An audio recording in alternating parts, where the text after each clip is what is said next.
The government moves to give land titles to Barbudans after their homes were destroyed by Hurricane Irma. Our top story in Caribbean Newsline from Monday, September 11th. From the CMC News Center in Bridgetown, I'm Dawn Paris. Good evening. A week after Hurricane Irma left Barbuda practically uninhabitable, the Gaston Brown administration has moved to give residents of Antigua's sister isle land ownership. About 95% of the houses on Barbuda were destroyed or significantly damaged when Hurricane Irma hit last Tuesday. And Prime Minister Gaston Brown on Monday announced plans to give each Barbudan a crown grant for $1 to obtain legal ownership of the land their houses once stood on.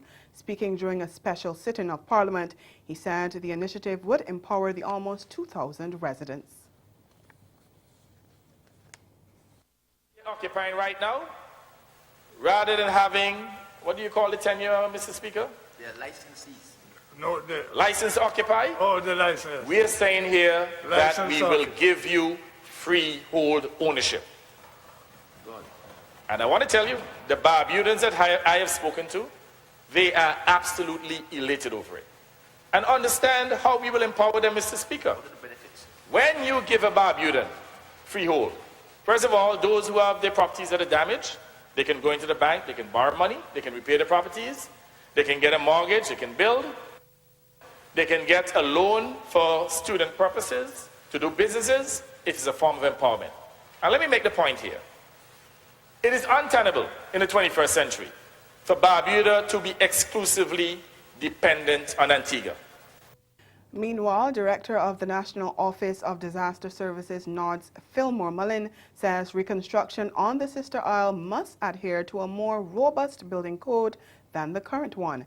He added that the present code had not been adhered to throughout the years. What will have to come out of this whole process once we would have reviewed the impact and the scale of devastation? One will have to be strict enforcement of the building code as we know it. In rebuilding, the buildings will have to be built and designed in such a way that they are resilient to the hazards that we know Barbuda is vulnerable to. We will not be able to build to a category 5+++, but at least the structures will be designed and built to withstand the same scale of impact by hurricanes in Antigua and across other countries of the Caribbean that have taken resilience to hazard seriously. And Major Orlando Michael, Operations Officer with NODS, said the disaster management authorities must be satisfied that Barbuda can support life before people are freely allowed to go back there. Michael said that in a state of emergency, NODS has the authority to prevent people from going back.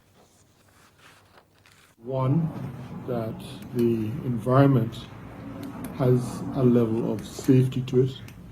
Also, the structure that they're going back to. If the structure, because you know there's some structures you can apply tarpaul and things like that, but there must be integrity of the structure. And so therefore, we need to ensure that that is done on a level, or that there is provisions for persons to go back and be in something that's safe. The whole thing is that we're still in the hurricane season. We're still, it's still an issue, and safety is still an issue. You said you wouldn't advise it, but is it that are you saying that you cannot prevent people from going back, even though it's a danger to them? No, we can prevent that. A state of emergency has been declared, so we can prevent that. Will you? If necessary. Meantime, the Antigua and Barbuda Red Cross is reporting that people are trying to get free food and other items under the guise of helping displaced Barbudans. And Red Cross President Michael Joseph is making an appeal to those people to cease and desist and let the people who need help get it. Speaking on local radio, he gave an example of one person approaching the owner of a restaurant trying to obtain food on behalf of the Barbudans staying at the Survive Ritters Stadium, which is now one of the shelters designated for the displaced residents. According to the Red Cross president, some individuals have even gone as far as using information synonymous with the local organization to create GoFundMe accounts in order to obtain donations. Outside of that, though, Joseph said he's pleased that the donations received by the local Red Cross were being well managed. And there are worrying reports of violence in St. Martin in the wake of Hurricane Irma. Several people who are stranded on the island say looters have been raiding hotel rooms and homes to profit from the disaster. Troops from the Netherlands have been called in to help deal with the problem. Prime Minister Mark Rutte says more soldiers and police would be deployed amid reports of people with guns and machetes roaming the streets. And after the passage of Hurricane Irma, some residents were trying to leave the island to flee Hurricane Jose, which, as we now know, avoided the island at the last minute. We get more in this special report from our partners over at France Carré Broadcast. Until the last minute, it was for them the only possible way out. The Saint-Martin airport, families have separated because only women and young children have been able to leave the island. That's going to be a bit difficult these days, but after Jose, it could continue for several weeks. I prefer that my family is far. I can manage. Last Saturday, a race against time was started in order to prepare the inhabitants for this new event. We will ask you to reinforce the little that remains to you above your heads with what you can find, boards, plates, to be able to hold. To hold everything now seems permissible. Here, 3 refugee families under one roof, and for them, resourcefulness is understood in the broad sense. We know very well how it happens here. Now it's open bar. That's to say that all empty dwellings where there is no one inside, we take what there has to strengthen our homes, equip and eat. All the great principle that we have inculcated, it's finished. Now it's survival. We are in survival. But on the island, information is difficult to circulate. At a time when confinement is supposed to be in place, many people are still wandering the streets, where reigns a feeling of insecurity because in recent days the residents witnessed scenes of plunder. Some used directly in shops, get it like this home appliance store. Patients fortunately have had time to be transported to Guadeloupe, notably at the Pointe-à-Pitre University Hospital. Anna Maria's just arrived from Saint-Martin. She was hospitalized there, but after the passage of the hurricane, a transfer to Guadeloupe was decided. Beaucoup d'eau était rentrée. Alors je me suis mise à A courir. lot of water came in, so I started running and I fell there. You Je suis see, tombée là. there. Tu vois, là. The Saint-Martinoise has lost everything. It has crossed the doors of the hospital in a state of great weakness. First aid is already looking at the medical record, watching the care that is being done. There we continue the rehydration and we put painkillers in the perfusions. Eve had a stroke on the night of the hurricane. Without water and without electricity, the hospital of Saint-Martin was no longer able to handle this huge case. When I went to the hospital, they told me they had to send me to Guadeloupe because we were waiting for a second cyclone on Saint-Martin. The health authorities of Guadeloupe have triggered the right plan. The medical staff have been doubled and beds have been freed, faced massive influx of patients. 150 have already been cared for in 2 days. We thank our partners over at France Carib Broadcast for that report, and we encourage you to join us every Monday for news from the French West Indies. The British Virgin Islands governor has extended the curfew imposed on the territory since the hurricane passed last Tuesday, and that's Hurricane Irma, of course. In his first message to islanders since the hurricane, which has left most of the territory without electricity and water and with limited food, he also said that the full force of the law would be used against persons who have been using the volatile situation after the storm to engage in crime. There have been reports of looting of business places as the island attempts to come to grips with and respond to the disaster. And the governor said while the vast majority of Virgin Islanders were working to support each other and to help support the recovery, there were some despicable people who were using this time of need to commit crime. He appealed to the decency of residents in the Virgin Islands to respect the rule of law and people's property, adding that extra security had arrived and was being deployed. He said, quote, "My message to anyone thinking of committing a crime is that you will face the full force of law and should expect the strongest punishment," end quote.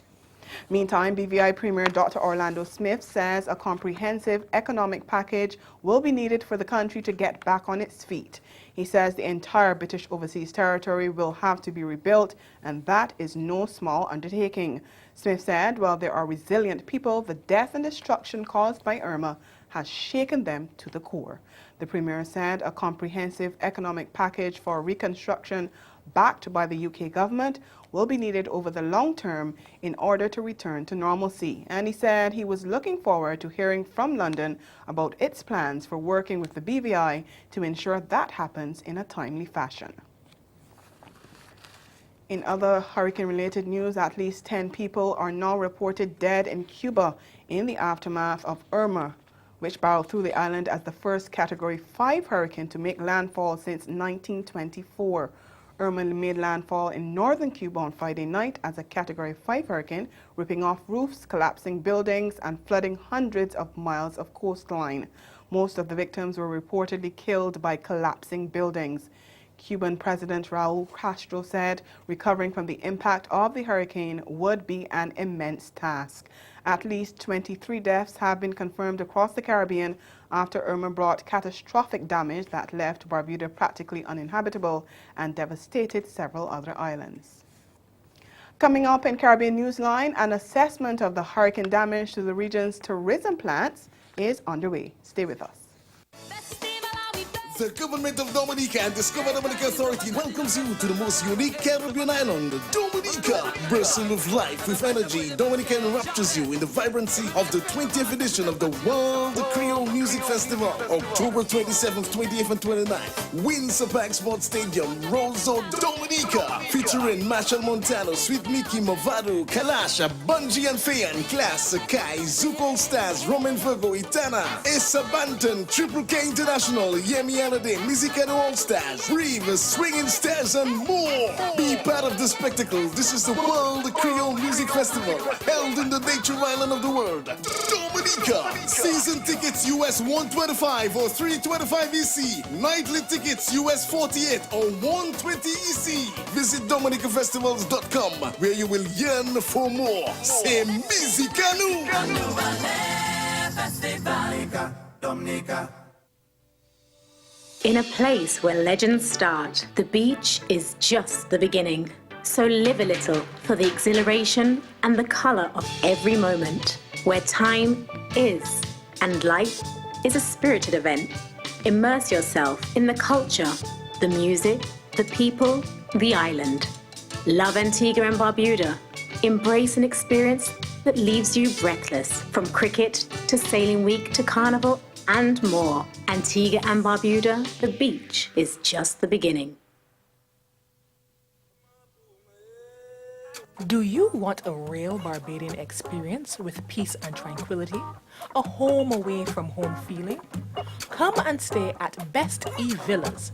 We offer 2 amazing locations to choose from, Prospect St. James or Christchurch. Plan a staycation for your anniversary, birthdays, summer or winter breaks, or any special event. Best E Villas is located in close proximity to our lovely beaches. Call us now at 246-425-9751 or visit us at bestevillas.com and make your booking for the best in villas.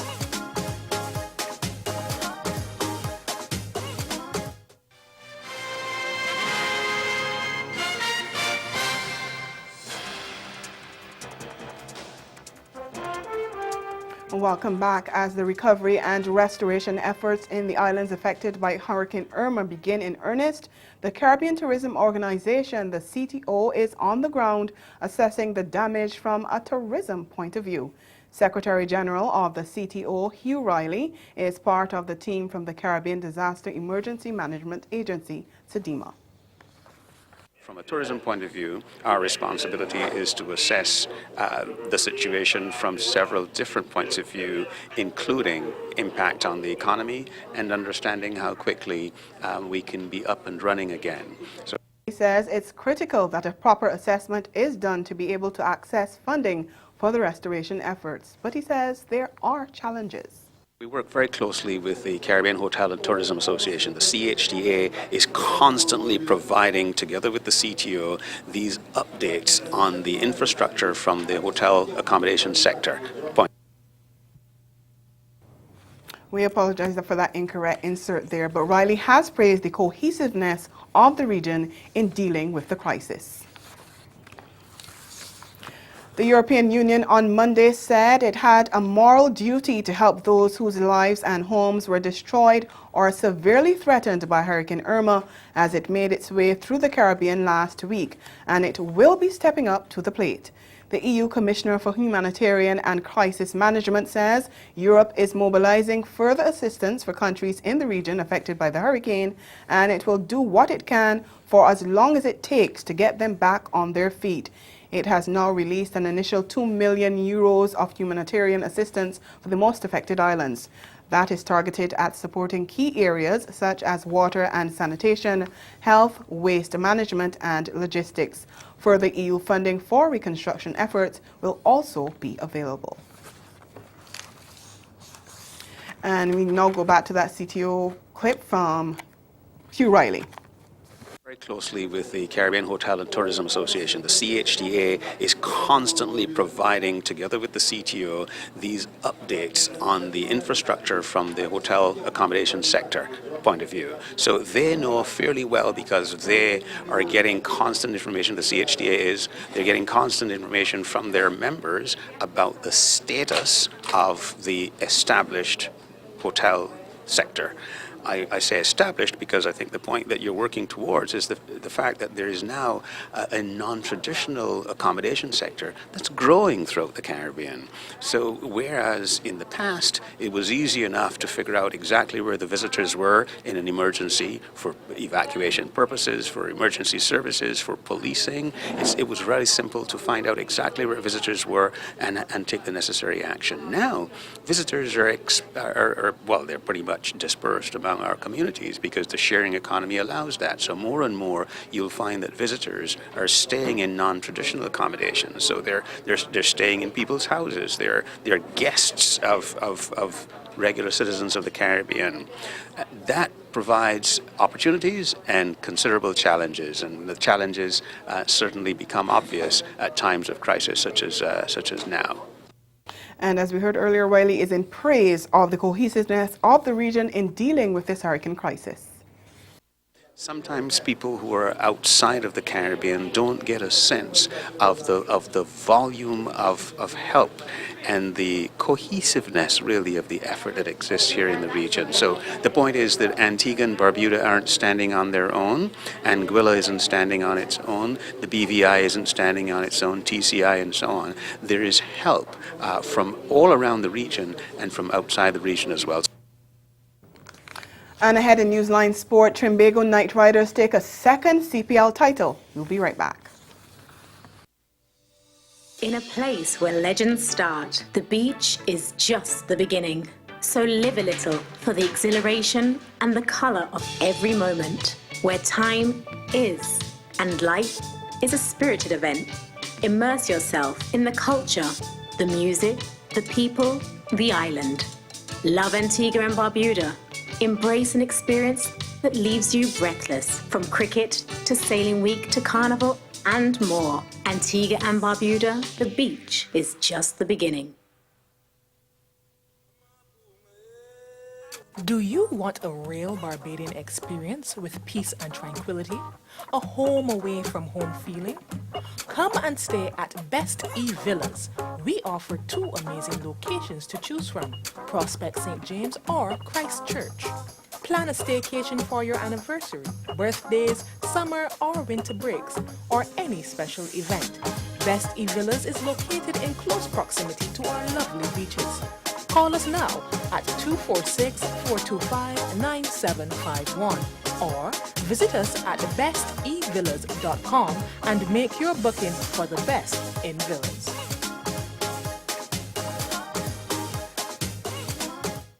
The British-born songstress with Barbadian parents, Louis Miss Desire Sterling Jackman, feels great about releasing her new album entitled Desire.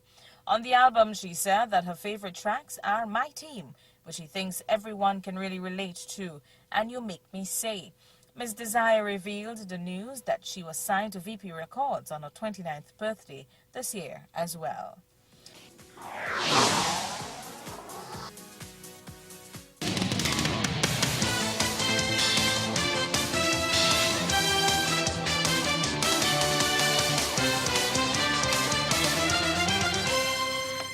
Welcome back. A 14-ball blitz from hometown boy Kevon Cooper gave Trinbago Knight Riders the final push for an incredible 3-wicket come-from-behind victory that spoiled St. Kitts and Nevis Patriots' dream of a maiden Caribbean Premier League title on Saturday.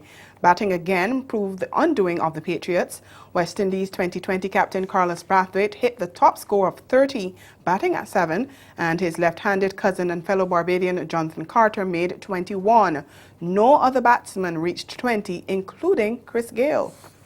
Patriots were put into bat when Dwayne Bravo won the toss. And the first to go was Chris Gayle. He was caught. Yasir Shah bowled Sills for 1, and it was a great strike.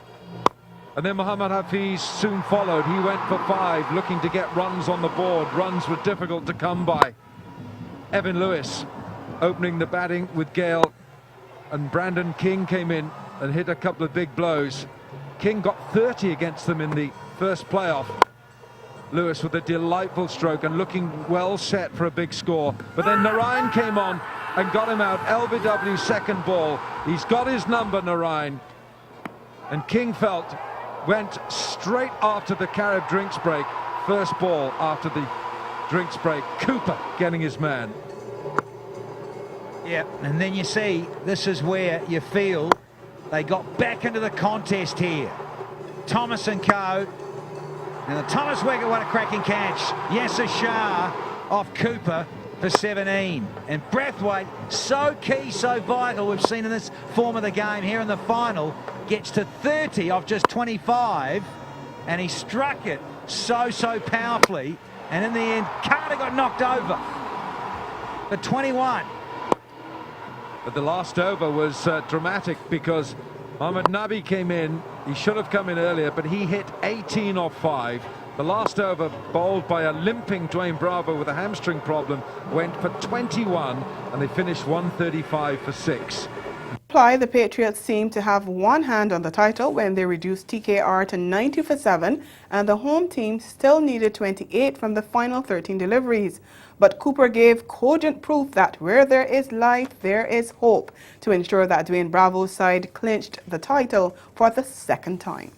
Came Sunil Narayan and Colin Munro, and Narayan quickly went. It was another failure. Caught and bowled Cottrell when anyone could have caught it. Narayan went for 3. And then Dwayne Bravo was elevated up the order, bowled first ball by the Sergeant Cottrell. He went for 0. Kiwi Colin Munro to the 4. These 6s are all off Mohammad Nabi. 3 of them in Nabi's only over. 1 over for 19. He simply disappeared. And then Hafiz, more off spin, got rid of Munro. Caught Lewis with a juggle for 29. Darren Barbo, he went as well. Trapped LBW by Hafiz for one, and then the Patriots felt that they were very much in this contest. Brilliant catch by Brandon King as Tariq departed for 18 off Shamsi. And then Dan Christian hit a delightful stroke through extra, and he tried it again. This time he went for a second run. Jonathan Carter fielded, and it was touch and go. The decision went upstairs, but Christian was run out for 8. Searles decided to take it into his own hands. Swung big. Guess who? Lewis again off Shamsi. And here they thought they had the knockout punch. Check this out. What a celebration. But that wasn't the knockout punch. That was delivered by Kevon Cooper, who struck body blows, especially against Ben Hilvenhouse. The 19th over went for 22. Hilvenhouse couldn't pitch it. Kevon Cooper hit 2 4s, 2 6s, 29 not out from 14 balls, a strike rate of 207, and it was the onslaught that knocked out the Patriots in this final. Brathwaite couldn't stop the foregoing. Chris Gale knew it was the end. And the final blow by Dinesh Ramdin, who himself played a great hand, 26 not out from 31, and Trimbago Knight Riders got there with an over to spare. And the celebrations were emotional as they were ecstatic. And West Indies skipper Jason Holder has jumped to the defence of his batting unit after the Caribbean side slumped to a 9-wicket defeat at Lord's to concede the 3-test series against England 2-1 on Saturday. Resuming the third day on 93 for 3, the Windies were dismissed for 177, with only the informed Shea Hope getting among the runs with 62. At Headingley, when West Indies stunned England in the second test by 5 wickets, Hope was again the main run scorer with 147 and 118 not out, while opener Craig Brathwaite got 134 and 95. Jermaine Blackwood was the only other Windies batsman in the series to score a half-century. But Holder said the batting element of the West Indies side continues to be a work in progress. Our batsmen, shaped up pretty well, but didn't carry on. We got drawn in, trapped on the crease a lot of times, and taken across or off stump, and nicked behind. So it's something that happens to lots of people when they come here playing in England. And for a first tour for many of us here, and I still think it's a hell of an achievement and a hell of a fight which we put up. Hopefully we can learn from this. We have New Zealand at the end of the year, which could be probably similar conditions and similar type of bowlers too. So it should be a good chance for us, to really take what we've learned here into that series. And that's the sport. We'll be right back.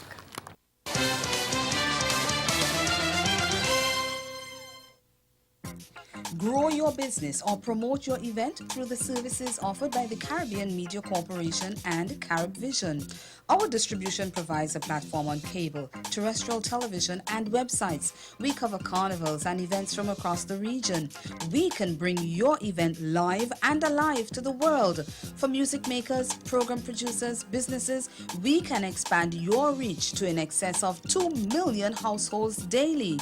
Our other services include news updates to enhance your media products, studio space for program and development. We can facilitate the launch of new products and services and training. Contact us and we will help you unleash your creative ability, develop products and services, and provide the medium to watch them grow. Contact Loretta Skeet at cmccaribbean.com or call her 1-246-467-1044 or 1-246-253-3889. Call and book your carnival or event today. Again, the major developments of this day, the Antigua government moves to give land titles to Barbudans after their homes were destroyed by Hurricane Irma. And in sport, Trimbago Knight Riders take a second CPL title, and that's Caribbean Newsline. For news and sport round the clock, log on to ConnellNews.com. We'll be back here again tomorrow. But from all of us at CMC News, thank you for watching and good night.